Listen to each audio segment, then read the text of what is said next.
Good morning दोस्तों, स्वागत है नेम रिएक्शन की दुनिया के इस इम्पॉर्टेंट सेशन में।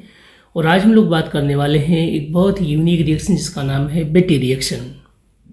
बेटी रिएक्शन में एडिशन होता है एक एल्डिहाइड का, एक प्राइमरी अमीन का जो कि एरोमेटिक अमीन होता है और साथ में फिनाल का। जब ये तीनों ऐड होते हैं आपस में हीट के प्रेजेंस में तो उनसे बनता है अल्फा अमाइनो बेंजाइल फिनाल्स। तो ये है अल्फा अमाइनो बेंजाइल फिनॉल।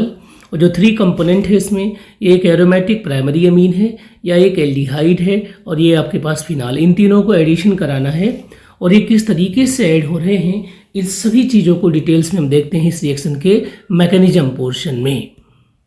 तो जब बात मैकेनिज्म की करते हैं तो आपने देखा कि addition of aldehyde, primary aromatic amines and phenols producing ये अल्फा अमाइनो बेंजाइल फिनॉल्स। तो सबसे पहले हो क्या रहा है इसमें? सबसे पहले इसमें क्या हो रहा है, जो हमारा प्राइमरी अमीन था एरोमेटिक, उसका नाइट्रोजन एज ए न्यूक्लियोफाइल इस एल्डिहाइड के कार्बन सेंटर पे अटैक कर देता है, जिससे बनता है इमीन कंडेंसेशन प्रोसेस हो जाता है। और यहाँ पर क्या होता है कि इन दोनों से इमीन बन जाता है, ये इमीन बन गया है इन दोनों से। जो इमीन बना है उसका जो नाइट्रोजन का लोन पेयर है वो एज ए बेस की तरीके से इस फिनॉल के एसिडिक प्रोटॉन को ऑब्स्ट्रेट करता है, जिससे ये नेकेड हो जाता है। उसके बाद क्या होता है, प्रोटॉन जब ले लेगा तो 4 बॉन्ड बनेंगे तो इस पर पॉजिटिव फॉर्मल चार्ज आ जाएगा। अब क्या हुआ कि यहाँ का जो पाई इलेक्ट्रॉन है एरोमेटिक रिंग का, ये एज ए न्यूक्लियोफाइल यहाँ पर अटैक करता है, जिससे ये इलेक्ट्रॉन इसको देख करके शिफ्ट हो जाता है इलेक्ट्रोमैग्नेटिक इफेक्ट की तरीके से। तो अब कुछ टाइम के लिए इस बेंजीन न्यूक्लियस की एरोमेटिसिटी लूज हो गई है, देखिए आप, लॉस हो गई एरोमेटिसिटी इसकी। और अब ये आपके पास कंपाउंड बन चुका है। अब जो हमारे पास वाटर मॉलिक्यूल है वो एज ए एसिड कह सकते हैं बिहेव करता है, क्योंकि वाटर एम्फोटेरिक भी होता है।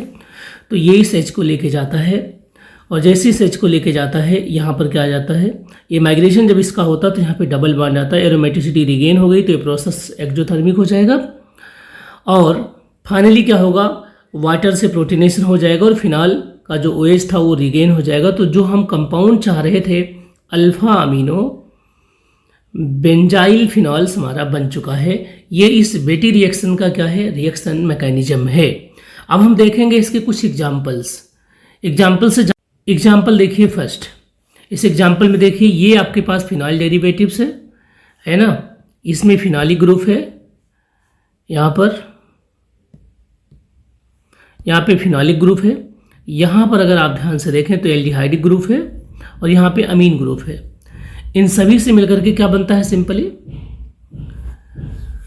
ये वाला स्ट्रक्चर बन जाता है। इसी को आपको देखना है। सेम तरह यहाँ पे फिनाल है, यहाँ एल्डिहाइड अमीन, फिर वही स्ट्रक्चर बनेगा। आप जो भी देखेंगे सारे कंपाउंड, कोई भी कंपाउंड देख लीजिए, फिनाल है, एल्डिहाइड, तो बेटी रिएक्शन आपको याद रखना है।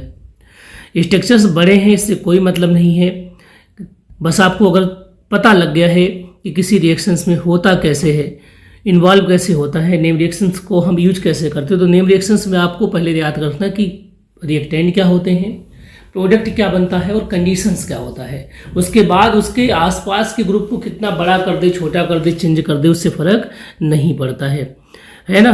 तो अब हम आते हैं क्यूज के माध्यम से, देखते हैं कि हमने कितना समझा है इन चीज़ों को। अब एक क्यूज में हमने देखा कि हमारे पास फिनॉल चाहिए और फिनॉल के साथ यहाँ पर चाहिए मुझे एक एल्डिहाइड। तो एल्डिहाइड हमें चाहिए था, हमें एल्डिहाइड मिल नहीं रहा, अब एल्डिहाइड मिल गया है। और चाहिए मुझे एरोमेटिक अमीन, क्या चाहिए, ये एरोमेटिक अमीन चाहिए जी, तो एरोमेटिक अमीन आ गया। और यहाँ पे मुझे चाहिए टेम्परेचर, यहाँ पे टेम्परेचर के बाद हमारा जो कंपाउंड बनेगा वो ये बनेगा। और अगर हम इसे सबमिट करते हैं, सही हो गया, इसका मतलब रिएक्शन को सही तरीके से समझ लिया है। तो देखिए आप, इसका मतलब कि करेक्ट है। तो इसी तरीके से और भी जितने भी इंपॉर्टेंट नेम रिएक्शंस हैं वो सारे इस चैनल पर आएंगे। या अगर आप कोई स्पेशल नेम रिएक्शन सीखना चाह रहे हैं तो आप उसे मुझे कमेंट बॉक्स में आप बता दें कि आप इस नेम रिएक्शन को पढ़ाइए, तो मैं उसे भी पढ़ा दूंगा। उम्मीद है कि सेशन आपको अच्छा लगा हो।